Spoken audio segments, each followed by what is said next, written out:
नमस्कार, आप देख रहे हैं TV9 डिजिटल और मैं हूं गुंजन मित्तल। हम एक बार फिर हाजिर हैं आपका हेल्थ शो लेकर, जिसमें हम आपकी सेहत से जुड़े विषय पर बात करते हैं और हमारे हेल्थ एक्सपर्ट से जानते हैं आपकी सेहत से जुड़े हर सवाल का जवाब।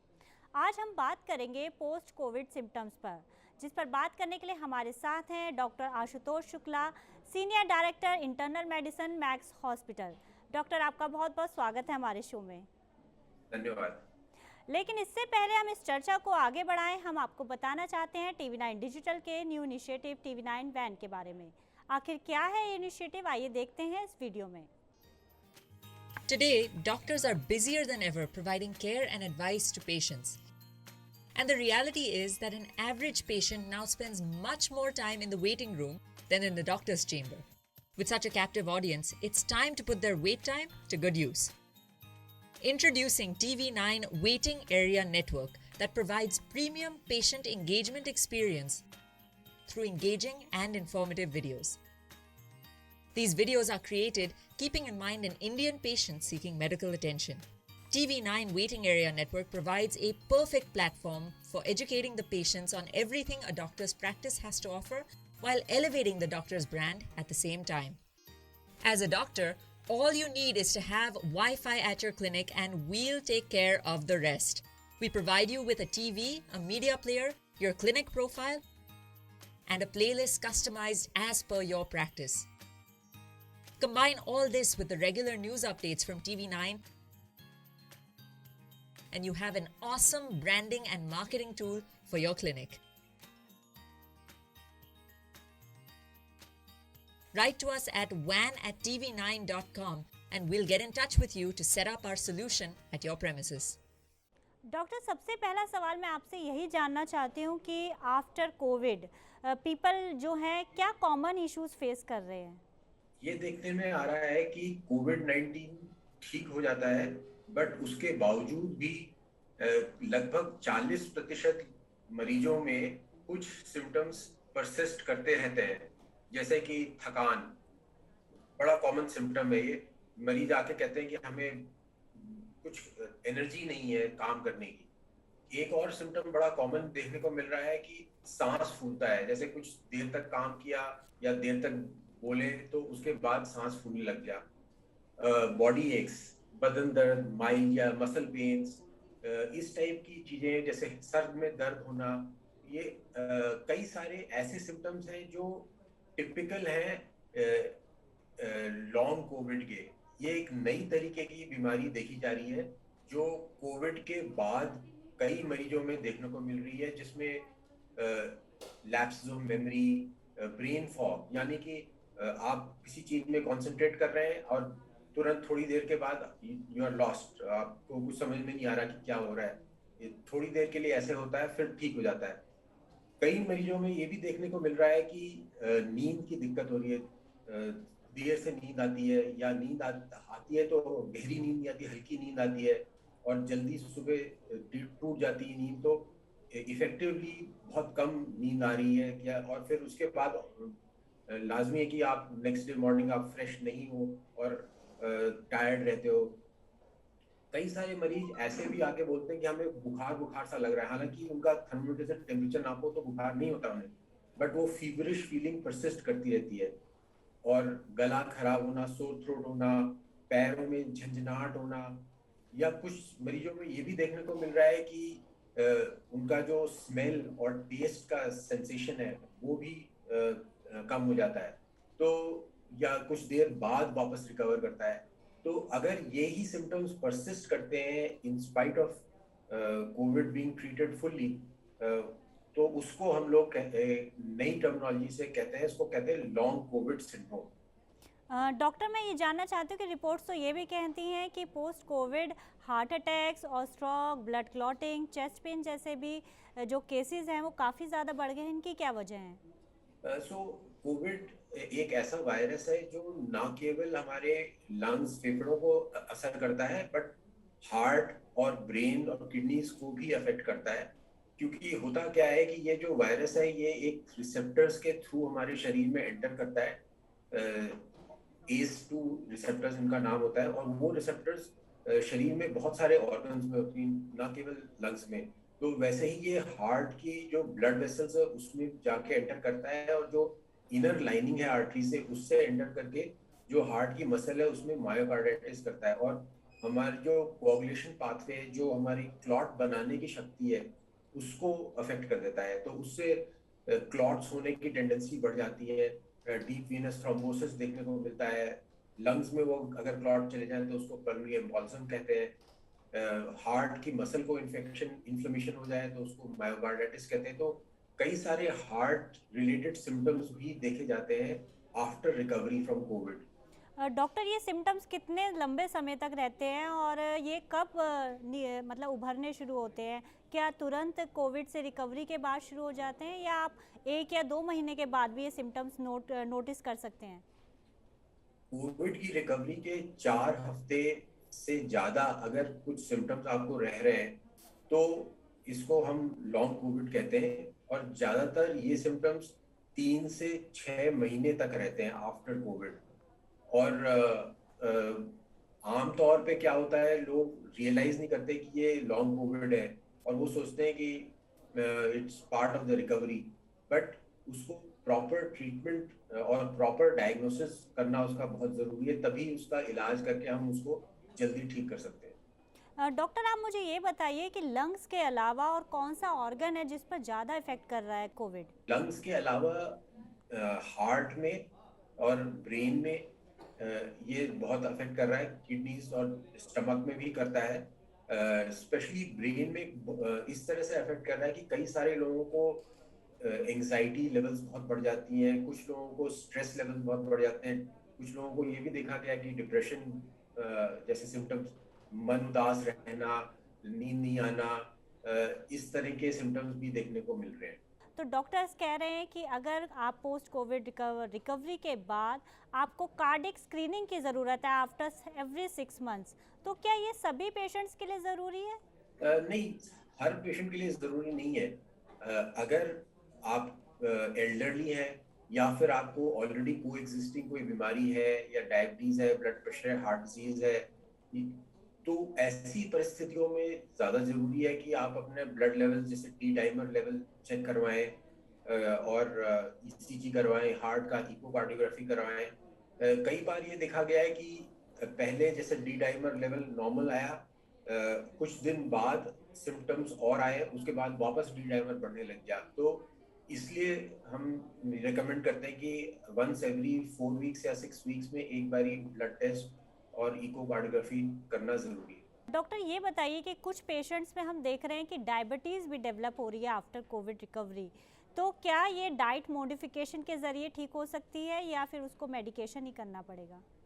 डायबिटीज उन लोगों में ज्यादा देखी जा रही है जहाँ पे प्री एग्जिस्टिंग रिस्क फैक्टर्स थे, जैसे या तो कोई आपके फादर मदर ब्रदर सिस्टर किसी को डायबिटीज ऑलरेडी है, और प्लस आपको ड्यूरिंग कोविड स्टीरॉयड्स दिए गए, तो ऐसी परिस्थितियों में डायबिटीज होना काफी पॉसिबल है। और जब डायबिटीज होती है तो उसको प्रॉपरली एड्रेस करना बहुत ज़रूरी है।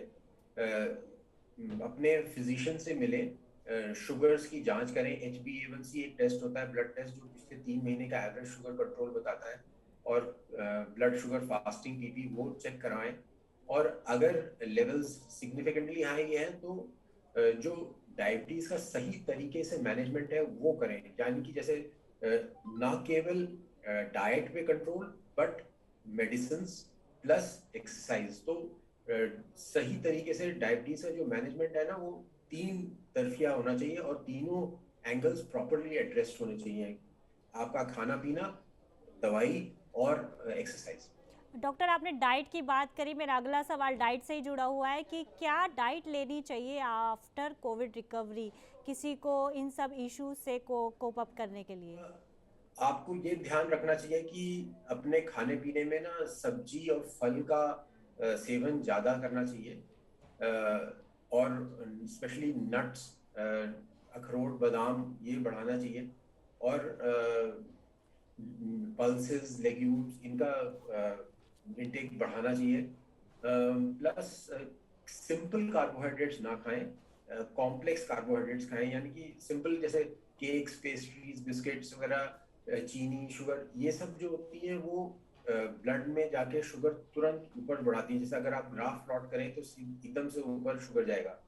बट कॉम्प्लेक्स कार्बोहाइड्रेट्स वैसे होते हैं जैसे ओट्स हो गई, दलिया हो गई,